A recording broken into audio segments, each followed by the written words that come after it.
नमस्कार, मैं हिमांशु मिश्रा। आप देख रहे हैं ग्लोबल भारत टीवी। जैसा कि मेरे पीछे आप तस्वीर देख पा रहे हैं, एक तरफ भारत के प्रधानमंत्री नरेंद्र मोदी जी हैं और दूसरी तरफ कनाडा के जस्टिन ट्रूडो हैं।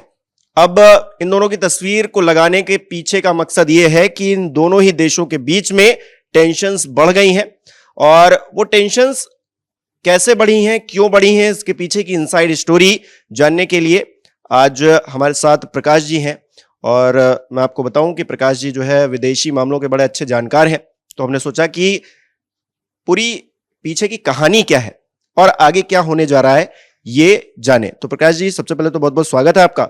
और दूसरी चीज ये कि इस तस्वीर के पीछे की कहानी क्या है, मतलब इन दोनों देशों में, भारत और कनाडा के बीच में हाल फिलहाल की टेंशन्स क्यों पैदा हुई हैं, पिछले सालों में क्या हुआ है, शुरुआत कहां से होती है, वहां से बताइए। हिमांशु, बैकग्राउंडर इस पूरी कहानी का ये है कि पिछले कुछ समय में आपने देखा होगा कि दुनिया के अलग अलग हिस्सों में, इवन पाकिस्तान में भी और अलग अलग जगहों पे आपने देखा होगा अननोन गनमैन वो आता है और भारत में वांछित किसी अपराध में कोई आतंकवादी है, कोई अपराधी है, उसको पाकिस्तान में तो ऐसे 20 से 25 नाम है। ये साइकिल कनाडा के अंदर भी शुरू हुआ इसी तरह के, और ये मैक्सिमम वो लोग थे जो प्रो खालिस्तान की बात करते हैं, खालिस्तान मूवमेंट की बात करते हैं, ये वो लोग थे। उसके बाद कहानी ये बदल गई, उसमें एक निज्जर की हत्या होती है जो प्रो खालिस्तानी था। उसमें कनाडा की सरकार एकदम से खुल के आ जाती है कि आप जो है इसमें इंडियन एजेंसी शामिल हैं। उसमें रॉ की बात होने लगी, गृह मंत्रालय की बात होने लगी, उन डिप्लोमेट्स की बात होने लगी जो लोग कनाडा में हैं, हमारे जो राजनयिक हैं। बताया गया कि इनकी देखरेख में हो रहा था, इन लोगों ने बाकायदा लोगों को ट्रेन किया है, लोगों को हायर किया है, ये सब कहानी होने लगी। ये पिछले साल तक कहानी थी। उन्होंने हमारे डिप्लोमेट्स निकाले, हमने उनके निकाले, बात शांत हो गई। लेकिन एक और चीज आप जान रहे हैं, हमारे यहाँ पिछले 2-3 साल में किसान आंदोलन, पहलवानों का आंदोलन, ये सब हो रहा था, अभी भी हो रहा था, लोकसभा चुनाव से पहले तक हो रहा था। अभी दरअसल हुआ क्या, एक कहानी और हिमांशु सुन रहे होंगे आप, दुनिया भर में डीप स्टेट एक वर्ड सुना होगा। वो डीप स्टेट जिसकी ताकत ये है कि वो बांग्लादेश में आपके बगल में रहते हुए रिजीम चेंज करा लेता है। उसी तरह की कुछ ताकतें हमारे यहां भी लगी हुई थी, जिसमें हमारे यहां बाकायदा पॉलिटिकल सिस्टम, स्टूडेंट विंग्स, इस सब तरह के लोग उनके सपोर्ट पर हैं। जैसे एक छात्र आंदोलन खड़ा कर दिया बांग्लादेश में, उसके आधार पर कह दिया जी छात्र नाराज हैं, देश नाराज है, शेख हसीना को नहीं चाहते, शेख हसीना को देश छोड़ना पड़ गया। हमारे यहां भी इस तरह करने की कोशिश कई बार की गई, वो चाहे सीए का आंदोलन हो, शाहीन बाग वाला जो आपने देखा हो, चाहे किसान आंदोलन हो। लेकिन भारत इतना बड़ा डेमोक्रेसी है, इतने सारे लोग हैं, इतना बड़ा देश है ना, कि संभव नहीं हो पाया। इसको पुश करते हुए ये पहलवान आंदोलन तक लेकर के चले आए, वो भी बात नहीं बनी। लोकसभा चुनाव से पहले किसान, आपको पता है, फिर से कूच कर रहे थे दिल्ली तक, वो भी बात नहीं बनी।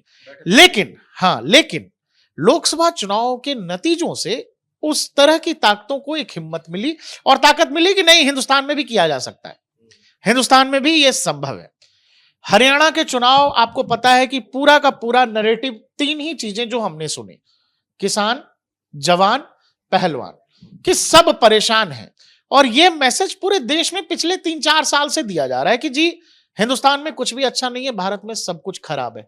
आपको पता है कि पंजाब, बांग्लादेश और हरियाणा के बॉर्डर पर किसान ऑलरेडी पिछले 1 साल से हैं रुके हुए, लोकसभा चुनाव से पहले आए थे और अब भी रुके हुए हैं।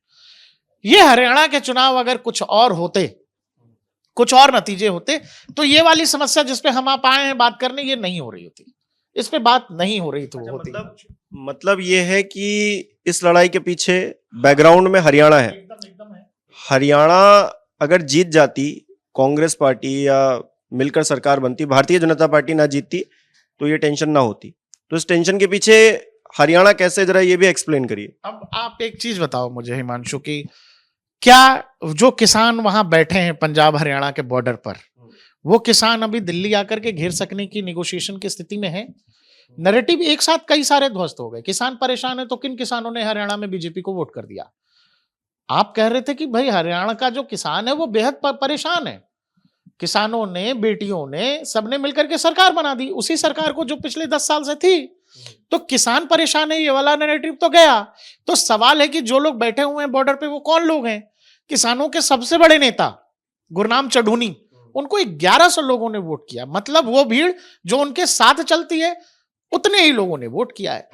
अब कहानी यह है कि जो अब हरियाणा जीतने से, मैंने किसी पार्टी का नाम नहीं लिया, हरियाणा जीतने से यह होता हिमांशु की देश भर में यह मैसेज जाता कि ये जो सरकार दिल्ली में बैठी है ये किसानों की हितैषी नहीं है, ये जवानों की हितैषी नहीं है, ये बेटियों की हितैषी नहीं है, पहलवानों की हितैषी नहीं है, तो देश बर्बाद हो रहा है इसमें।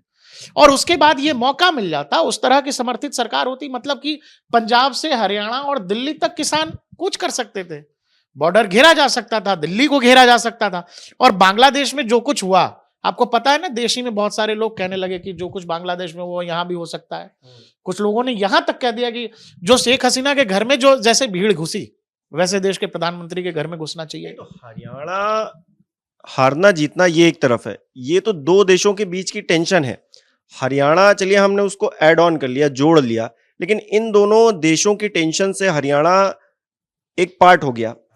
लेकिन हरियाणा कनाडा की तरफ से ये कहा जा रहा है कि हमारे यहाँ जो हत्याएं हो रही हैं उसमें भारत का हाथ है। तो ये एंगल कहाँ से आ गया? मतलब इन दोनों की टेंशन के बारे में बताइए जरा। ये जितना एग्रेसिवली कनाडा अभी कर रहा है, जितना एग्रेसिवली फ्रंट फुट पे आकर के हमारे डिप्लोमेट्स को कह दिया जाओ, हमने भी कह दिया कि जी उनके निकाल देंगे, ये अचानक एक्शन कैसे हुआ?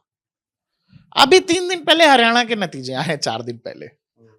और इसीलिए दरअसल हुआ क्या कि वो जो पूरी लॉबी है, जो हरियाणा और पंजाब, जब आप देखोगे ये जो बेल्ट है, यहां से मैक्सिमम लोग वो हैं जो विदेश के नाम पे कनाडा जाते हैं। पंजाब तो वो देश है, मेरे ख्याल से हर दूसरे घर से कोई ना कोई कनाडा जाता है, और हरियाणा से भी विदेश के नाम पे लोग कनाडा जाते हैं। अब यहां से कहानी ये थी, किसान जवान वाला होता, उधर से पैसा आता रहता, फंडिंग होती रहती, किसान यहां बॉर्डर पे बैठे रहते। अब कहानी खराब हो गई, किसानों को वहां से आगे दिल्ली बॉर्डर तक आने ही नहीं दिया जाएगा। क्यों? क्योंकि आपके हिसाब की सरकार अब हरियाणा में है नहीं। ये वही सरकार है जिसने पिछले 1 साल से रोक के रखा है। अब आप अपना नैरेटिव कैसे चलाओगे, कैसे बताओगे कि भारत में सब कुछ ठीक नहीं है, भारत में किसान बहुत परेशान है, बेटियां जवान वहां बहुत परेशान है? तो अब ये ब्लैकमेलिंग का खेल हो रहा है। ब्लैकमेलिंग का खेल ये हो रहा है कि इसमें कनाडा पार्ट ऐसे है हिमांशु कि हर घर से कोई ना कोई है बाहर। अब जब 2 देशों के वीजा संबंध मान लो खत्म हो जाएंगे, दोनों देश, जैसे हमारे पाकिस्तान के संबंध है, हमारे और पाकिस्तान के राजनयिक संबंध भी खत्म है, नहीं है ना, पुलवामा के बाद से खत्म है। अब वो सिचुएशन अगर हमारा कनाडा के साथ हो जाएगा, हमारे लाखों लोग हैं वहां पर, 20 लाख या 25 लाख के आसपास हिंदुस्तानी वहां रह रहे हैं, जिसमें से 7-8 लाख केवल सिख हैं, केवल सिख हैं जो पंजाब से हैं।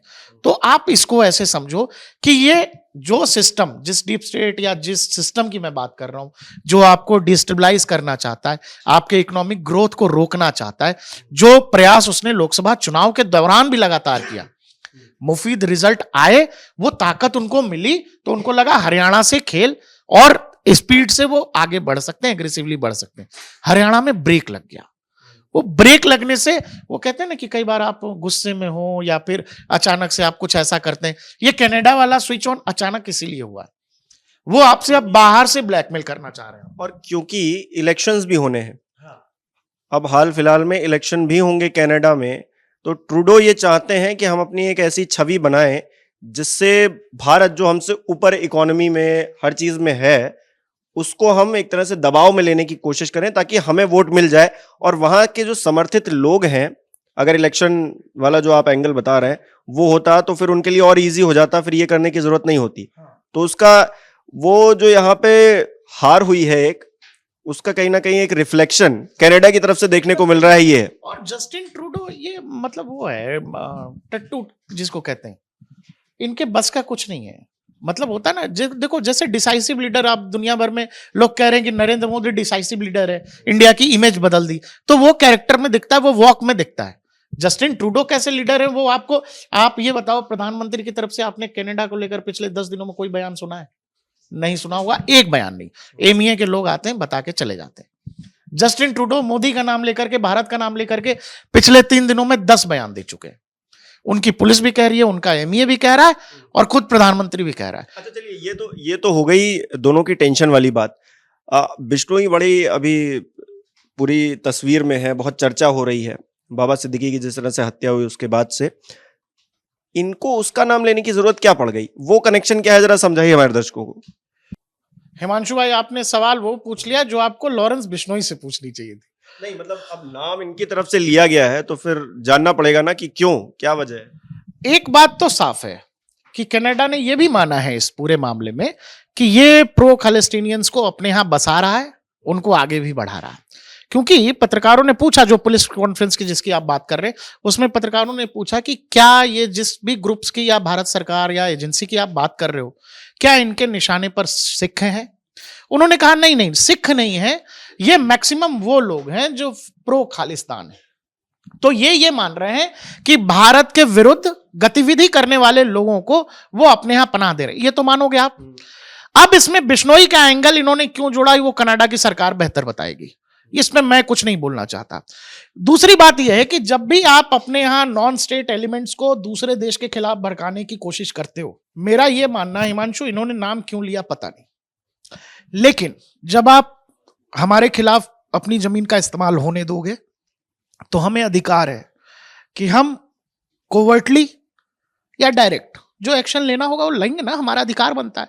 पाकिस्तान हमारे खिलाफ जो करता है तो हमारा अधिकार है, अगर आप हमारे खिलाफ अपनी जमीन का इस्तेमाल होने देंगे तो जो हमारे ऊपर बन पड़ेगा हम करेंगे। तो कुल मिलाकर जैसे पाकिस्तान का आपने जिक्र कर ही दिया है, तो पाकिस्तान जिस तरह से आतंकवाद को पनाह देता है हम सब जानते हैं, जम्मू कश्मीर को लेकर उनका जो एजेंडा है वो सब जानते हैं, पीओके उन्होंने किस तरह से कब्जा रखा है वो भी मतलब चाइना को दे दिया, ये मतलब उन्होंने जो चीजें की हम सब सामने हैं।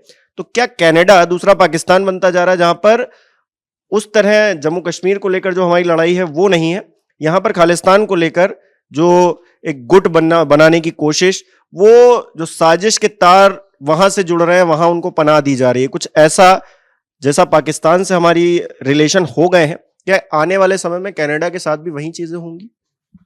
वहां पर अधिकतर जो आबादी है वो प्रो खालिस्तान नहीं है। जो आपको हमारे तिरंगे के साथ बदमाशी करते दिखते हैं, बदतमीजी करते दिखते हैं, वो बहुत थोड़े से लोग हैं हिमांशु। लेकिन सोशल मीडिया, इंटरनेट, टेलीविजन का जमाना है, हर आदमी के हाथ में फोन है, वो पहुंच जाता है तो लगता है अरे ये तो बड़े लोग हैं। उनकी आबादी कितनी है, वो कितने लोग हैं? क्या पूरा पंजाब खालिस्तान मूवमेंट के साथ चल रहा है? 70s वाला हाल है क्या? ये हाल नहीं है, लेकिन छोटी चीज को बड़ा बनाने की कोशिश है, जिसको भारत सरकार पनपने नहीं देना चाह रही। और जो छोटे मोटे एलिमेंट्स उनका काम हो रहा है, अपने तौर तरीके से हो रहा है। अब इसमें कनाडा हमारे इंटरनल मैटर को एक साधारण सी चीज, उसको वो बड़ा दिखाने की कोशिश कर रहा है, उसको इंटरनेशनलाइज करने की कोशिश कर रहा है, उसमें अमेरिका भी कूद रहा है। कई बार आपको पता है कि हमारे विदेश मंत्री बोल चुके हैं कि भाई अगर आप हमारे इंटरनल मैटर्स में पढ़ोगे, आपके यहां ब्लैक एंड व्हाइट है, उस पर भारत टिप्पणी करेगा, आपको अच्छा लगेगा? तो ये सब सिचुएशन है, इंटरनेशनली बहुत सारी चीजें हैं। आप चूंकि इकोनॉमिकली बहुत तेजी से ग्रो कर रहे हो, लोग हैं आपको रोकना चाहते हैं। चलिए, तो कनाडा और भारत के बीच जो विवाद है वो तो समझाया प्रकाश भाई ने, और आपको क्या लगता है इस मैटर पे? क्या कनाडा इसलिए ज्यादा उछल रहा है इस वक्त, या फिर जस्टिन ट्रूडो इस वक्त ज्यादा बयानबाजी कर रहे हैं क्योंकि उनका एक प्लान फेल हो गया हरियाणा को लेकर, और क्या वो इसलिए ज्यादा बयानबाजी कर रहे हैं क्योंकि इलेक्शंस होने हैं, उनको अपने आप को ताकतवर दिखाना है, वहां की जनता से वोट चाहिए उनको? आपको क्या लगता है इस पूरे विषय पर? हमें कमेंट करके बताइए। बहुत बहुत शुक्रिया।